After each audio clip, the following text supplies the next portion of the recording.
We live in a very different world than we did back in January, when the calendar turned to 2020, and everyone was anticipating the great things they accomplished in the brand new decade. Only 3 months ago, we all had futures we imagined. Kids graduating from high school or college, a vacation we were planning, a new job we were striving toward, retirement so close you could practically smell the beach you'd spend your golden years, the health and fitness goal you were finally going to achieve, a positive lifestyle change you were planning to make, a relocation to a new destination, the advancement of your relationship, whether it was a new one or one you'd been for a while, a summer road trip, getting a new pet, an empty nest, and what you were going to do with the newly vacant bedroom, a new family member. 3 months ago, we all had dreams and goals for the future, or at least some idea of what the upcoming year would hold for us. I'll bet none of us even considered on New Year's Eve that we'd spend the first half, at least, of the year dealing with a deadly pandemic. Heck, I sat on a balcony in a little seaside village in Montenegro, toasting the new decade with a friend and some Jack Daniels, watching fireworks over the Adriatic Sea, and planning what European destination I'd be heading to next. It probably never crossed anyone's mind that there'd be some crazy new virus that nobody had ever heard of, which would leave us under the equivalent of house arrest for months. Few of us imagined that suddenly, over the course of just a few weeks, more than 10 million Americans would suddenly become unemployed. Dreams have been shattered. Goals have been put aside. Lives have been lost. Everything has changed, and nobody knows what the future will hold. A lot of things we do know are horrible. How utterly terrifying to know that we are likely to lose somebody we love, or to a medical condition that would have been survivable if the local hospital hadn't been overflowing with infected patients. We know there's nary a roll of toilet paper to be found in a huge swath of the United States. We know that our supply chain, if not broken, is at least badly bruised. We know that if a person we love goes into the hospital with high fever, there's a frighteningly large chance they may never come out again unless it's in a body bag. We know that medical professionals in New York City don't even have personal protective equipment to keep themselves healthy while they try to keep people alive. We nearly all know people who have been laid off. Maybe it's someone in your family. Maybe it's you. And if you haven't lost your job, are you waiting for that hammer to drop? We all know of businesses that aren't going to make it through months of this shutdown. We know people who couldn't pay their rent this month. We know people who pull it together this month, but won't be able to pay May's rent if this lockdown should continue.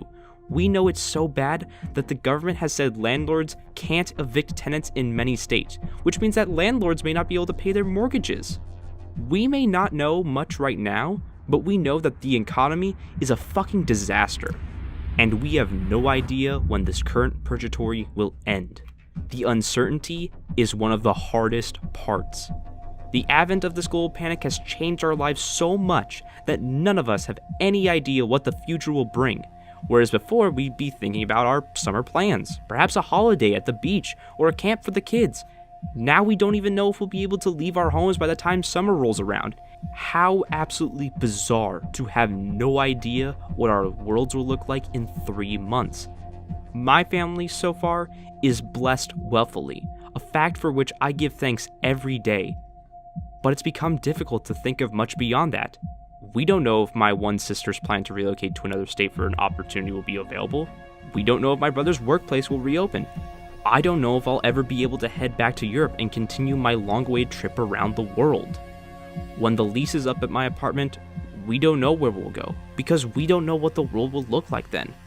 Will we need to tap into those homesteading skills we learned back in California? If so, we sure can't do it from where we live right now. Where will we go? Will running a business online still even be a possibility at the end of this? Everything, every single thing, is in question. All of us have some variation of these same questions running through our heads right now. It's pretty hard to plan when you don't know if the post-2020 world is going to be more like Mad Max, The Walking Dead, or Little House on the Prairie. Or maybe be a lot like the pre-2020 world, only with more money problems. It's hard to figure out your plan when you have no idea what the post-apocalyptic world you're going to end up in. So, how do you keep from going nuts? How do you find some peace in a world with so much uncertainty? How to survive in a world of uncertainty? The world survive may sound melodramatic, but for a lot of people who are finding themselves living with broken dreams, for those who have vulnerable loved ones, for those living with sudden financial uncertainty, and for those who are sacrificing time and contact with loved ones due to their own exposure to the sickness, it fits the bill right now.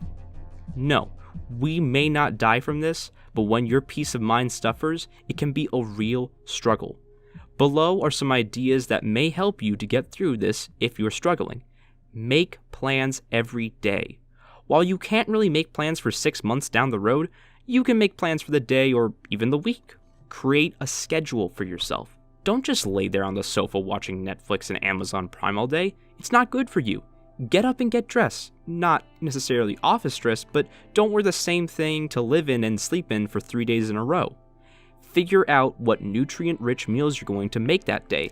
Think about how you'll exercise. Will it be a walk with the dogs around the neighborhood, or will you go to a nearby hiking trail?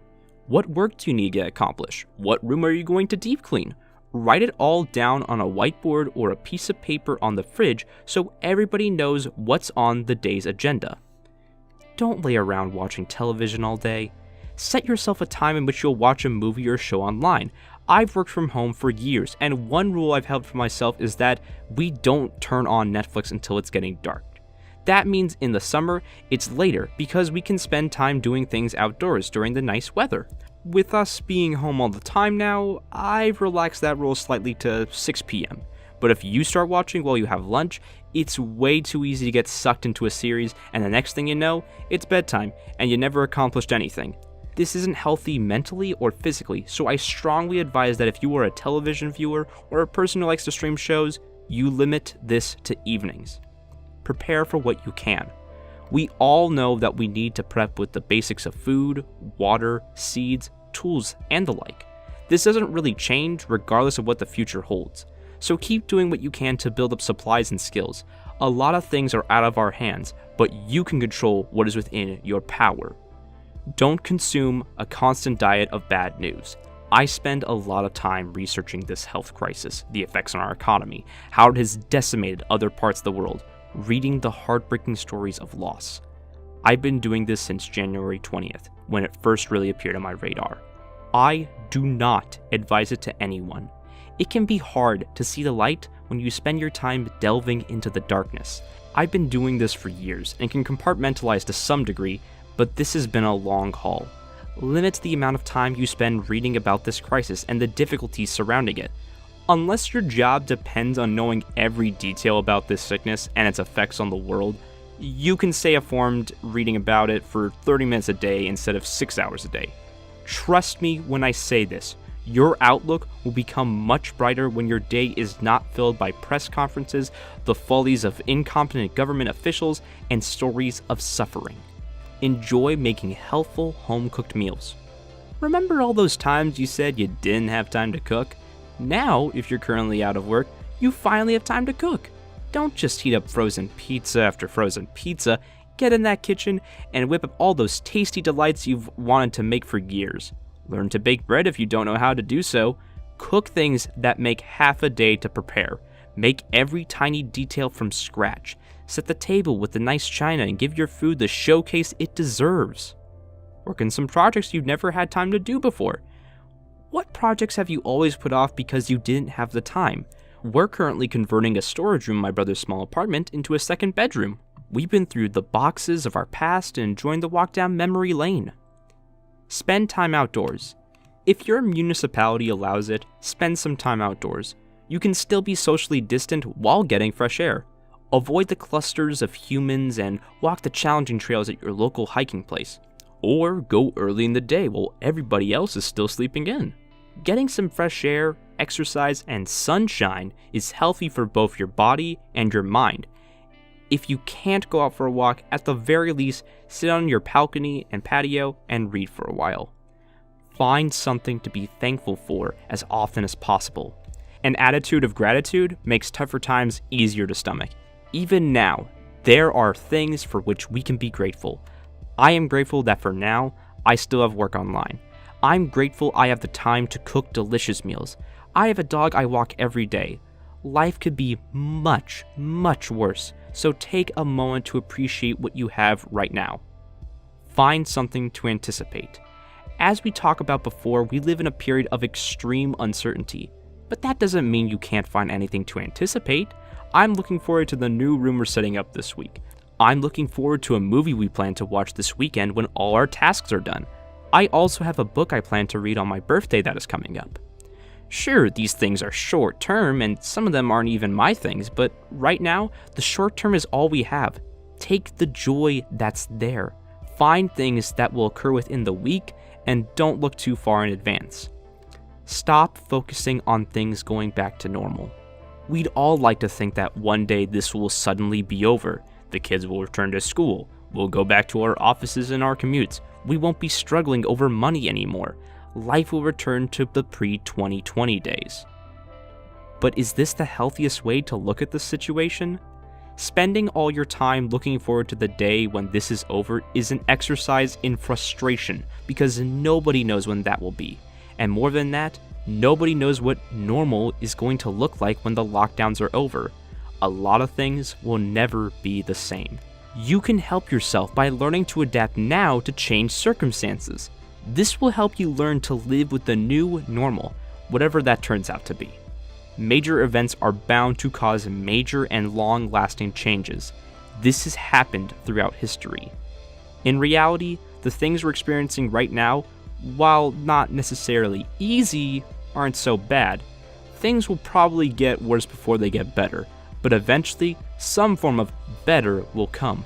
Your ability to adapt is indicative of your ability to survive. So let's get through this lockdown and keep our mindsets positive. Let's get through the part that comes next. Then, eventually, we'll come out on the other side ready to tackle the new normal, whatever that ends up being like. What about you? Does the uncertainty have you on edge? How are you handling your time in lockdown? How are you dealing with the lack of clarity about the future? Share your thoughts in the comments.